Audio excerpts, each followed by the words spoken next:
देखिए, अंबुज Mishra physics classes.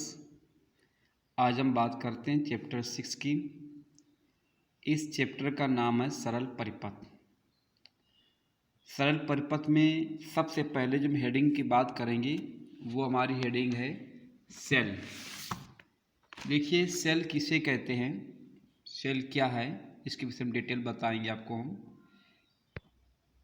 वैद्युत cell एक ऐसी युक्ति है जो रासायनिक ऊर्जा को वैद्युत ऊर्जा में परिवर्तित करके किसी परिपथ में धारा के प्रवाह को निरंतर बनाए रखती है। वैद्युत सेल क्या है?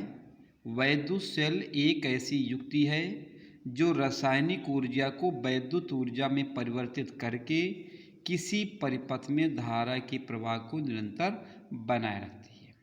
ऐसी युक्ति का नाम रखा गया वैद्युत सेल।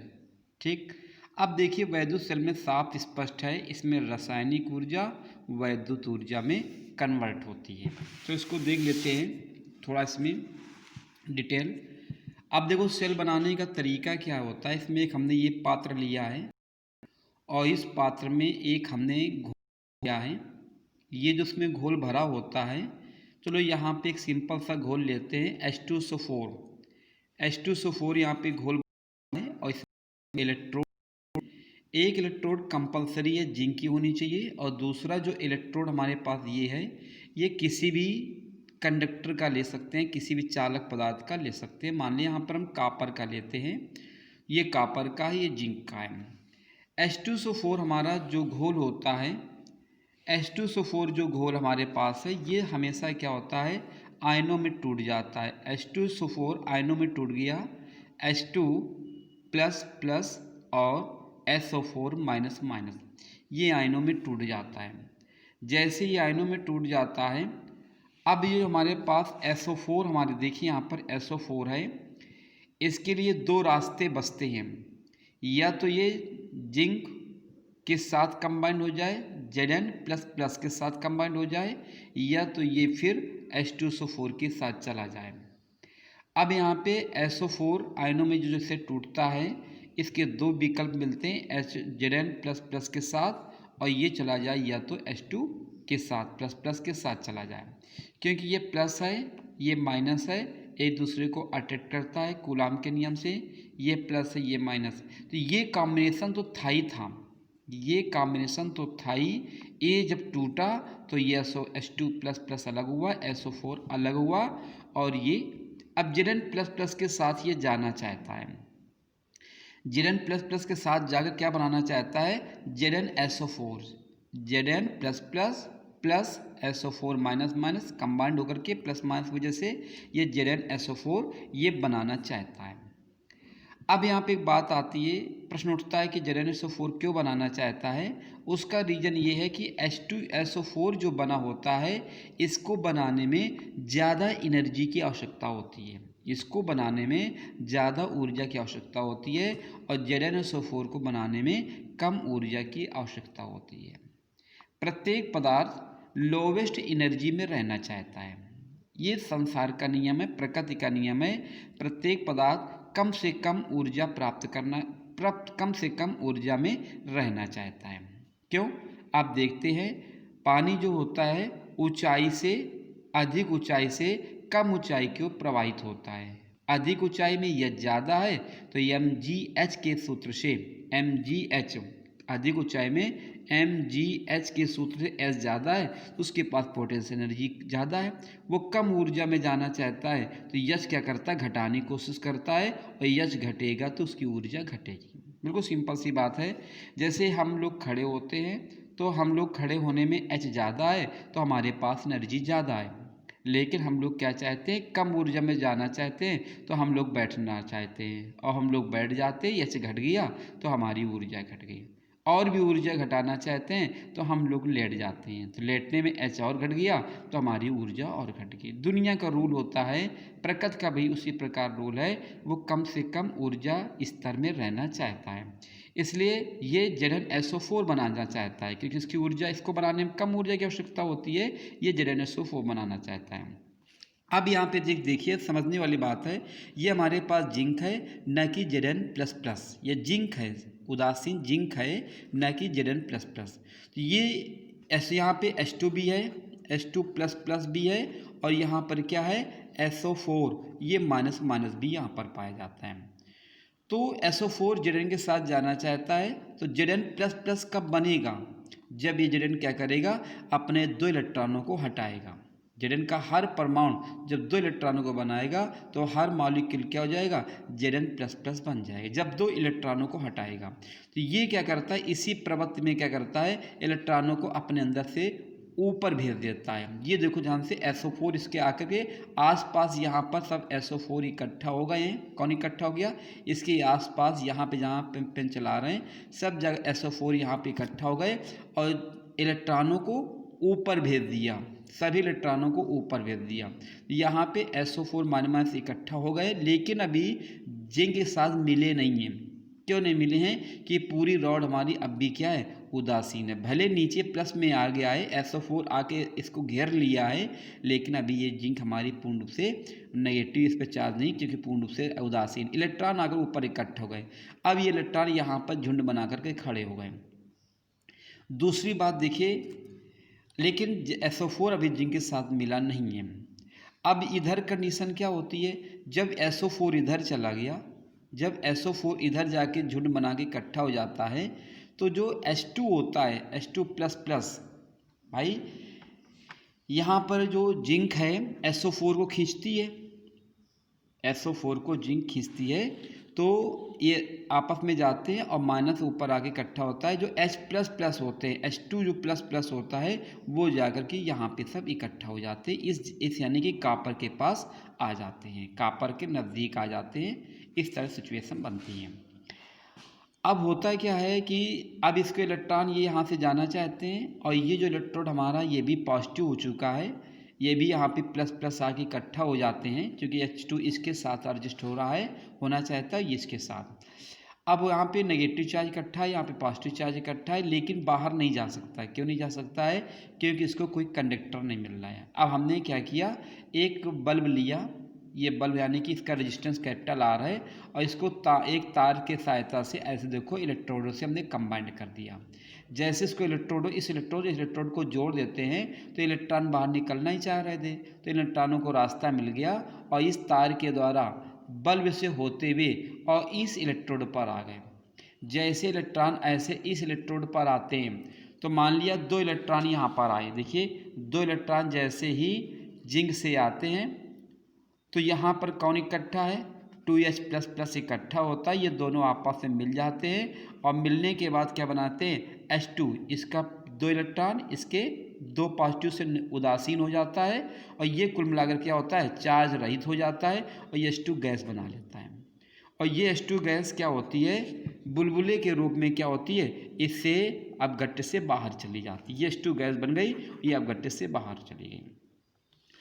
जैसे ही 2 इलेक्ट्रॉन इसमें आते हैं, तो SO4 को मौका मिल जाता है, क्योंकि Zn हमारा प्लस हो चुका है, 2 इलेक्ट्रॉन खो चुका है। जो अब परमाणु अणु अपना खोता है वो Zn++ बन जाता है। SO4 का एक अणु उसी के साथ कंबाइंड कर लेता है, SO4 का एक अणु उसी Zn+ के साथ कंबाइंड हो गया, और जाके क्या बना लिया, ZnSO4 बना लिया। और ZnSO4 हमारा एक मिट्टी की तरह होता है, और ये क्या होता है, द्रव में पानी में घुलनशील होता है, उसी वैद्युत अपघट्ट में क्या होता है, घुल जाता है, और उसी मिट्टी के रूप में क्या होता है, बैठ जाता है। तो ये भी उसके साथ मिल गया। तो कुल मिलाकर आपने देखा क्या, कि H2 का एक अणु इलेक्ट्रॉन से मिला और H2 गैस रूप में बाहर चला गया। तो जो हमारा H2SO4 था, क्या था हमारे पास, H2SO4 हमारे पास जो था उसका एक अणु चला गया, एक अणु की कमी आ गई। उधर एक अणु की कमी आई, इधर SO4 ने क्या किया, जिंक के साथ कंबाइंड किया और ZnSO4 बना लिया, और कुल मिलाकर ये मिट्टी के रूप में क्या होता है, उसी पात्र में नीचे बैठ जाता है। तो कुल मिलाकर कौन घट रहा है, कौन घट रहा है, नंबर 1 तो यहाँ पे जो H2SO4 होता है धीरे धीरे कम होता जा रहा है। H2SO4 धीरे धीरे क्या होता जा रहा है, कम होता जा रहा है, और जिंक भी कन्वर्ट हो जाता रहा है ZnSO4 में, ये मिट्टी के रूप में नीचे बैठता चला जा रहा है। कुल मिलाकर जैसे जैसे हम सेल को यूज़ करते जाते हैं तो ZnSO4 जो अपघट्य होता है इसका मान भी घटता जाता है, ये मात्रा धीरे धीरे घटती जाती है, और साथ साथ में जिंक की मात्रा भी धीरे धीरे घटती जाती है। अब यहाँ पे एक चीज़ बात ये आती है कि जिंक की मात्रा भी घट रही है, ये इलेक्ट्रोड धीरे धीरे क्षय हो रहा है, और H2SO4 का मान भी धीरे धीरे घट रहा है, सेल हमारा कमज़ोर पड़ता चला जा रहा है।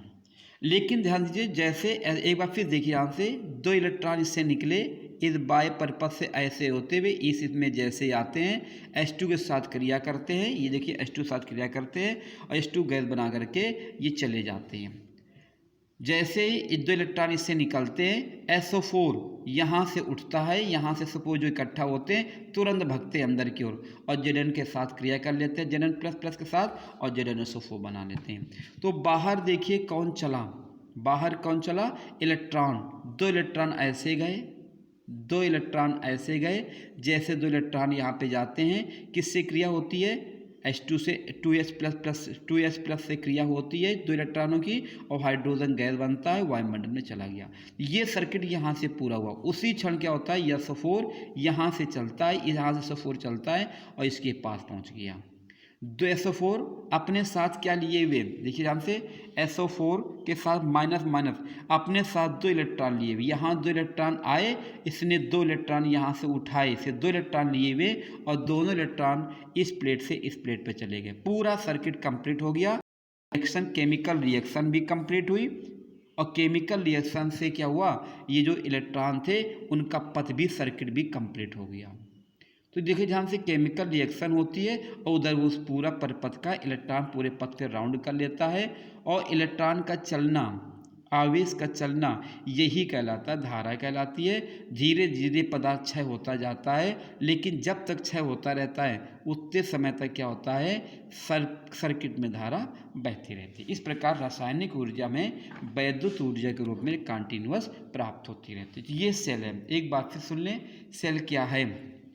सेल एक ऐसी युक्ति है, सेल की डिफिनीशन है, वैद्युत सेल एक ऐसी युक्ति है जो रासायनिक ऊर्जा को वैद्युत ऊर्जा में परिवर्तित करके किसी परिपथ में धारा के प्रवाह को निरंतर बनाए रखती है। अब हम बात कर लेते हैं सेल का वैद्युत वाहक बल। देखिए ध्यान से, एक कूलाम आवेश को यहाँ से लेकर यहाँ जाना, फिर यहाँ से लेकर के बाय पर्पस से होते हुए फिर यहीं पे लौटाना। एक कूलाम आवेश को यहाँ से मान लिया चला, यहाँ गया, फिर ऐसे इलेक्ट्रोड से होते हुए पूरे परिपथ से होते हुए फिर वहीं पर आ गया। तो एक कूलाम आवेश को सेल सहित पूरे परिपथ भेजने में सेल ने जो ऊर्जा खर्च की